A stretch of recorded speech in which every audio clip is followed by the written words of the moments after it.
Assalamualaikum warahmatullahi wabarakatuh. Perkenalkan, kami dari kelas 12 IPS 1 dari kelompok 4 PKN ingin menjawab dan juga menjelaskan terkait 10 pertanyaan mengenai hak dan juga kewajiban. Selamat menyaksikan. Assalamualaikum warahmatullahi wabarakatuh. Perkenalkan, nama aku Cahya Aprian Putri dari kelas 12 IPS 1. Aku absen 8. Di sini aku mau menjelaskan dua soal mengenai hak dan kewajiban. Jadi soal pertama itu ada sebutkan dan jelaskan 3 contoh kasus pelanggaran hak warga negara yang terjadi di Indonesia beserta dampak yang ditimbulkan, dan juga kaitkan kasus-kasus tersebut dengan upaya penegakan hak asasi manusia di Indonesia. Nah, jadi di sini tuh aku punya 3 contoh kasusnya. Jadi kasus yang pertama itu tuh kasus pelanggaran kebebasan berpendapat. Contohnya itu pembatasan aksi demonstrasi mahasiswa oleh aparat. Dampak yang dihasilkan tuh apa, Kak? Jadi dampak yang dihasilkan itu tuh membatasi hak demokrasi, menimbulkan rasa takut, serta memperlebar jarak antara rakyat dan juga pemerintah. Dan juga upaya dari hal ini itu adalah pemerintah perlu menjamin kebebasan berekspresi sesuai Undang-Undang Dasar Negara Republik Indonesia pada tahun 1945 dengan tetap menjaga ketertiban umum. Selanjutnya yang kedua adalah kasus pelanggaran hak atas pendidikan. Contohnya itu apa? Jadi contohnya itu masih banyak anak-anak yang putus sekolah karena biaya dan fasilitas pendidikan yang kurang merata di berbagai daerah, terutama di daerah terpencil. Jadi dampaknya itu tuh ketidakmerataan kualitas sumber daya manusia, serta dengan adanya kesenjangan ini akan ada kesenjangan sosial dan juga kesenjangan ekonomi. Jadi upaya yang harus dilakukan oleh hak asasi manusia ini ialah mengadakan program beasiswa, bantuan dana BOS, dan juga tentunya memperluas jangkauan fasilitas pendidikan bagi seluruh daerah, terutama di daerah-daerah terpencil. Lalu yang ketiga adalah kasus pelanggaran hak atas lingkungan hidup. Contohnya adalah perusahaan membuang limbah ke sungai sehingga mencemari air bersih warga. Jadi dampak yang diperoleh oleh warga ini adalah warga kehilangan hak atas lingkungan sehat, timbulnya penyakit, juga adanya kerugian ekonomi karena bisa saja masyarakat desa ini mencari penghasilan di sungai ini seperti menangkap ikan dan lain-lain, sehingga akan mengalami kerugian ekonomi warga-warga tersebut. Dan upaya yang harus dilakukan oleh HAM ini ialah penegakan hukum lingkungan, sanksi dan juga sanksi tegas bagi perusahaan yang melakukan pelanggaran ini. Oke, selanjutnya perkenalkan, nama saya Dita Anggreni Kosasi Putri dari kelas 12 IPS 1 absen 11. Jadi di sini saya akan menjelaskan jawaban terkait pertanyaan nomor 2, yaitu tentang hubungan antara pelanggaran hak dan juga pengingkaran kewajiban. Nah, pelanggaran hak dan juga pengingkaran kewajiban ini memiliki hubungan sebab akibat, di mana jika kewajiban itu tidak dilaksanakan, maka hak orang lain itu akan terganggu. Nah, sebaliknya pelanggaran hak itu biasanya terjadi karena ada kewajiban yang diabaikan. Untuk memperjelas hubungan keduanya, saya akan menjelaskan contoh kasus yang sekiranya dekat dengan masyarakat sekitar. Contoh yang pertama, kasus lalu lintas. Ketika seseorang pengendara melanggar lampu merah atau aturan lalu lintas lainnya, itu artinya ia telah mengabaikan kewajiban dalam menaati aturan lalu lintas, sehingga telah melanggar hak orang lain atas keselamatan.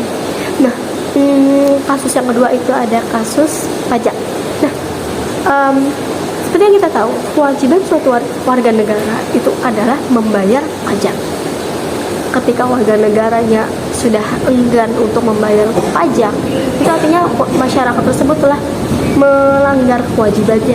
Nah, akhirnya hak masyarakat untuk mendapatkan fasilitas umum seperti sekolah, rumah sakit, jalan, dan masih banyak lagi itu tidak terpenuhi dengan baik. Lalu untuk contoh yang ketiga ada kasus korupsi. Nah, seorang pejabat ketika melakukan korupsi itu artinya ia telah tidak melaksanakan kewajibannya dalam mengelola dana negara secara jujur. Akibatnya apa? Akibatnya hak masyarakat atas pembangunan dan juga pelayanan publik itu dapat terganggu. Dan yang terakhir, kasus bullying pelajar. Nah, ketika seorang pelajar itu melakukan bully terhadap temannya, hal tersebut mengakibatkan bahwa sang pelajar atau pelaku tersebut telah mengabaikan kewajiban untuk saling menghormati.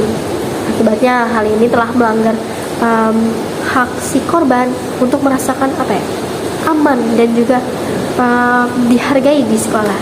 Nah, dari contoh-contoh tersebut dapat kita ambil kesimpulan nih, kalau misalnya pelanggaran hak itu sangat-sangat erat hubungannya dengan pengingkaran kewajiban. Nah, oleh karena itu, supaya agar hak setiap warga negara itu dapat terpenuhi dengan baik, kita harus melaksanakan kewajiban kita dengan baik. Sekian.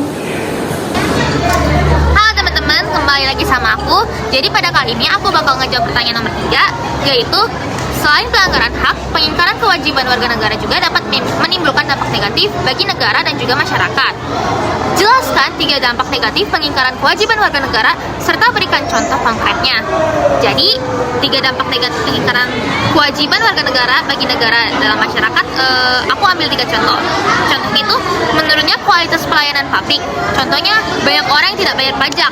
Kalau banyak orang yang nggak bayar pajak, anggaran negara bakal berkurang, sehingga pembangunan jalan, sekolah, atau fasilitas umum lainnya akan terganggu. Lalu yang kedua, meningkatnya kriminalitas dan juga ketidakamanan. Contohnya, warga tidak mematuhi hukum.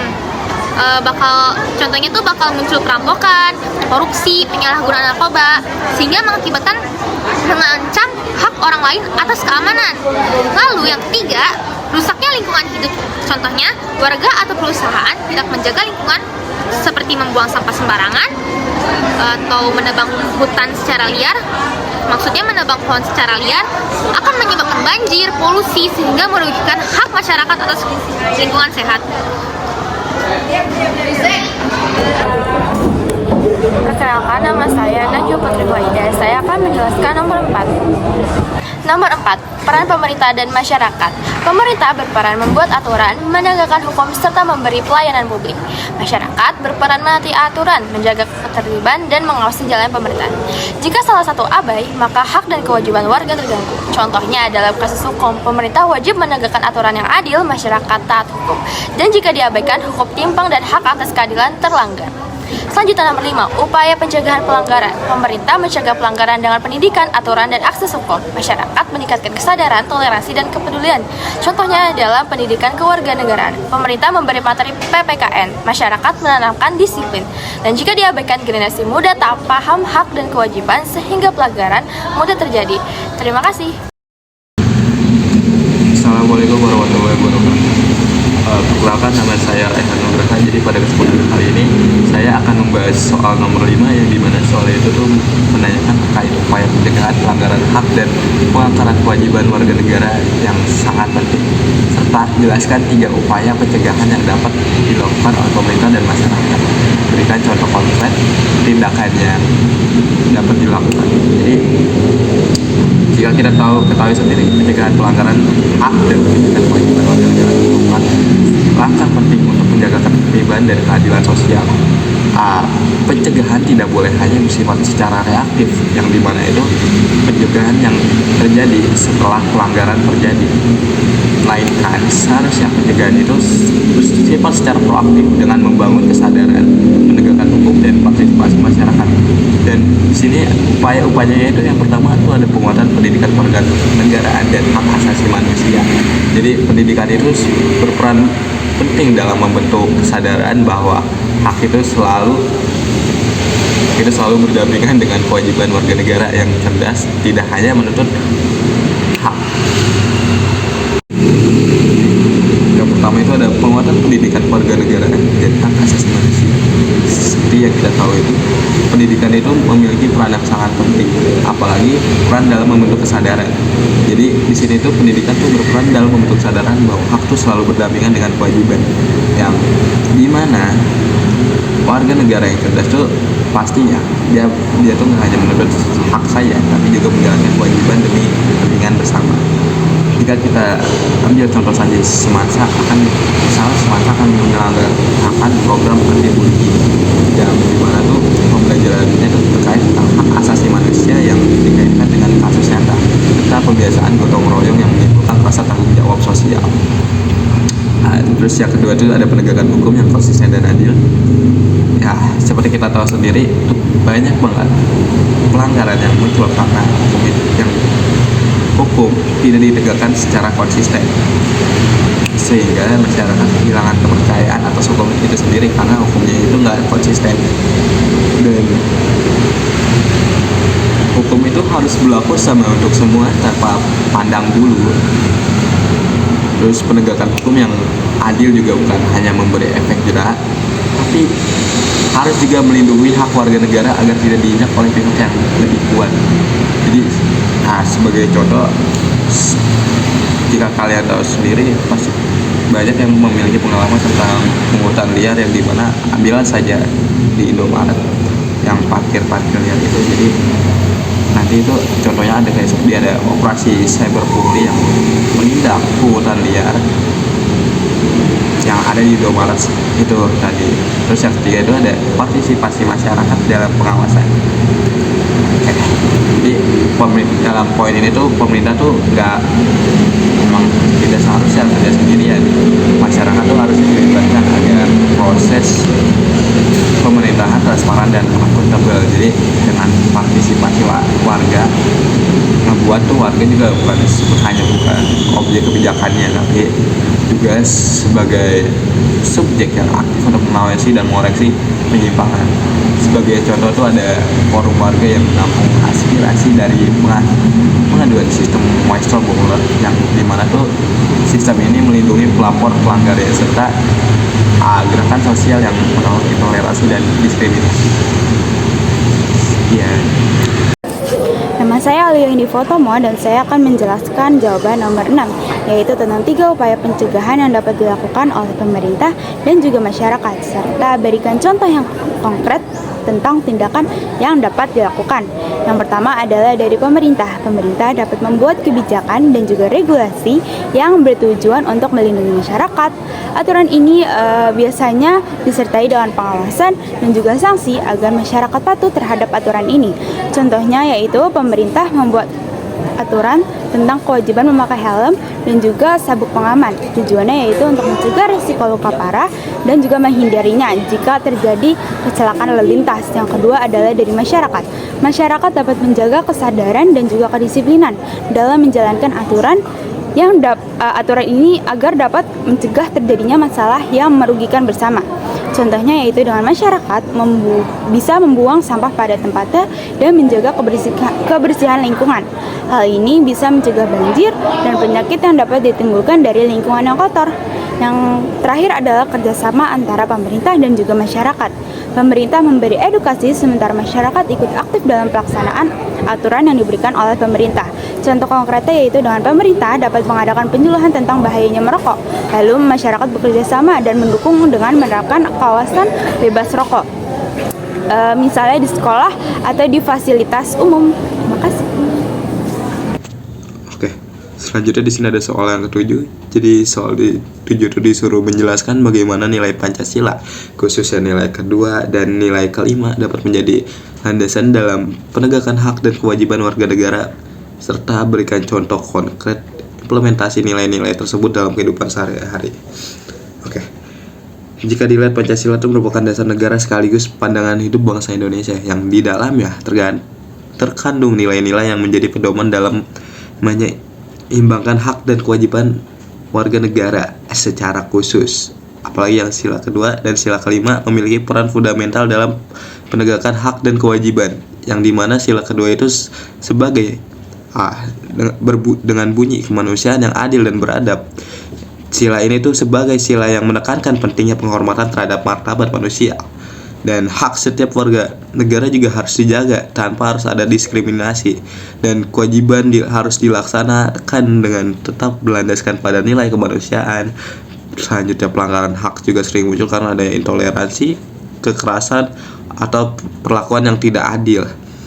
Jika kita menjunjung nilai-nilai kemanusiaan, dan negara dan masyarakat dituntut untuk menghormati keberagaman dan memperlakukan semua orang setara di hadapan hukum maupun sosial, maka akan terwujudnya sila kedua ini yang berbunyi kemanusiaan yang adil beradab. Dalam contohnya, di sini saya memiliki contoh yang dimana tuh ada menolak intoleransi yang berbasis agama. Jadi sekolah yang memberikan perlakuan sama kepada semua siswa tanpa membedakan latar belakang, serta pelayanan publik yang tidak didiskriminatif. Kayak contohnya itu kayak kita setiap pagi ada imtak. Nah, setiap imtak itu sendiri kita dikasih fasilitas yang memadai dari sekolah tanpa adanya diskriminatif. Nah, selanjutnya yang kedua ada sila kelima. Jadi jika kita lihat dari bunyi sila kelima sendiri, yaitu keadilan sosial bagi seluruh rakyat Indonesia. Nah, dengan ini sila ini tuh menekankan pentingnya social justice atau keadilan sosial, yaitu pembagian hak dan kewajiban yang adil demi kesejahteraan bersama. Jadi hak itu nggak boleh hanya dinikmati oleh kelompok-kelompok tertentu, dan kewajiban juga tidak boleh hanya dibebankan pada rakyat kecil aja. Semua rakyat maupun yang besar juga, seperti kayak pejabat juga memiliki kewajiban yang harus dijalankan. Terus dengan nilai-nilai ini, negara itu berkewajiban untuk menciptakan kebijakan yang mengurangi kesenjangan sosial dan menjamin pemerataan kesejahteraan. Contohnya tuh kayak ada program beasiswa untuk anak-anak dari keluarga yang kurang mampu. Terus ada distribusi bantuan sosial yang harusnya tepat sasaran. Terus ada pembangunan infrastruktur di daerah yang tertinggal agar semua warga tuh merasakan semua manfaat pembangunan. Ya, sekian. Nama saya Aliani Fotomo dan saya akan menjelaskan pertanyaan nomor 8, yaitu tentang bagaimana hukum dapat berperan dalam menegakkan hak dan kewajiban warga negara, serta berikan contoh konkret implementasi hukum dalam kasus pelanggaran hak dan pengingkaran kewajiban. Yang pertama yaitu menjamin perlindungan hak warga negara. Hukum berfungsi untuk melindungi setiap hak warga negara agar tidak dilanggar oleh pihak lain. Jika hak seseorang dirampas, hukum akan hadir sebagai alat untuk penegak keadilan. Contohnya yaitu dalam kasus pelanggaran hak atas rasa aman. Misalnya contohnya itu pencurian. Polisi dapat menangkap pelaku dan juga mengadili pelaku dengan menjatuhkan hukuman sesuai KUHP. Dengan begitu, hak korban untuk mendapatkan keadilan dapat dipenuhi, yaitu dapat dipenuhi. Kedua, dengan mengatur dan menegakkan kewajiban warga negara. Hukum juga mengikat warga negara agar melaksanakan kewajibannya demi ketertiban bersama. Tanpa hukum, banyak kewajiban yang akan diabaikan. Contohnya, kewajiban membayar pajak. Jika ada warga yang mengingkari kewajiban ini, ia bisa dikenakan sanksi administrasi atau pidana sesuai undang-undang perpajakan yang berlaku di Indonesia. Yang ketiga adalah menjadi alat kontrol sosial. Hukum dapat mengatur agar hak dan kewajiban berjalan seimbang. Jika ada pelanggaran hukum, hukum akan memberi sanksi untuk menegakkan ketertiban. Contohnya, dalam kasus pelanggaran hak pendidikan, misalnya sekolah menolak siswa karena alasan diskriminasi. Pemerintah melalui lembaga hukum dapat menindak sekolah tersebut dan menjamin siswa tetap mendapatkan hak pendidikannya. Terima kasih. Ya, Assalamualaikum warahmatullahi wabarakatuh. Perkenalkan, nama saya Randi Sugiarto dari kelas 12 IP 1, absen 25. Di sini saya akan menjelaskan nomor 9. Soalnya adalah tantangan penegakan, yang dimana soalnya tantangan dalam penegakan hak dan kewajiban warga negara seringkali kompleks dan diminta untuk menyebutkan 3 tantangan utama dalam penegakan hak dan kewajiban warga negara di Indonesia, serta berikan solusi yang konkret untuk mengatasi tantangan tersebut. Yang pertama, jawabannya adalah kurangnya kesadaran hukum dan pendidikan warga negara. Tantangannya, banyak sekali warga negara kita yang belum memahami hak dan kewajiban mereka sebagai seorang warga negara. Misalnya hak atas pendidikan, kesehatan, atau kewajiban untuk membayar pajak dan menaati hukum. Hal ini menyebabkan banyaknya pelanggaran hak, seperti contohnya adalah diskriminasi maupun pengabaian kewajiban. Seperti contoh mudahnya adalah kewajiban seperti menaati aturan lalu lintas. Solusinya adalah yang pertama, menguatkan pendidikan PPKN sejak dini atau sejak dari usia yang produktif seperti saat SD atau sampai SMA. Lalu melakukan program penyuluhan hukum berbasis masyarakat serta memanfaatkan media sosial untuk mengampanyekan kesadaran hukum yang menarik dan mudah dipahami. Lalu yang kedua tantangannya adalah ketidakadilan dan lemahnya penegakan hukum. Hak warga negara seringkali tidak terpenuhi karena adanya praktik diskriminasi, korupsi, atau hukum yang tajam ke bawah namun tumpul ke atas. Misalnya kasus pelanggaran HAM yang tidak tuntas atau perlindungan hukum yang tidak merata. Solusinya adalah melakukan reformasi lembaga penegak hukum agar lebih transparan dan akuntabel, termasuk penggunaan teknologi e-court atau e-reporting untuk mengurangi praktik suap. Lalu selanjutnya solusinya adalah penguatan lembaga pengawas independen seperti KPK, Komnas, HAM, dan Ombudsman. Lalu ada pemberian sanksi tegas tanpa pandang bulu agar tercipta keadilan hukum.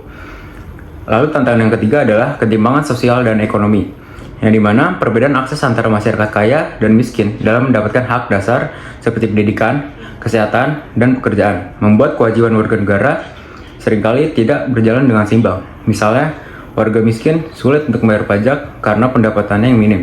Solusinya adalah melakukan program pemerataan akses pendidikan dan kesehatan melalui subsidi serta layanan digital di daerah terpencil. Lalu solusi yang kedua, melakukan kebijakan ekonomi yang berkeadilan seperti pajak progresif dan bantuan sosial yang tepat sasaran. Lalu yang ketiga adalah pemberdayaan masyarakat melalui pelatihan kerja dan UMKM agar mampu mandiri serta berkontribusi pada negara. Nomor 10, peran generasi muda. Ada 3 peran utama yang bisa dilakukan. Yang pertama, sebagai agen perubahan. Generasi muda membawa perubahan positif melalui kepatuhan hukum, disiplin, dan kepedulian lingkungan. Contoh konkretnya yaitu siswa menaati tata tertib sekolah. Yang kedua, sebagai penggerak partisipasi. Generasi muda menggerakkan kebersamaan lewat organisasi, kegiatan sosial, dan demokrasi di sekolah maupun masyarakat. Contohnya itu aktif dalam OSIS. Yang ketiga, sebagai pengawas moral bangsa, generasi muda harus berani menolak ketidakadilan, intoleransi, dan pelanggaran HAM. Contoh konkretnya itu menolak perundungan atau bullying. Terima kasih. Oke, baik, sekian dari kami, kurang lebihnya mohon maaf. Wassalamualaikum warahmatullahi wabarakatuh. Dadah. Siap.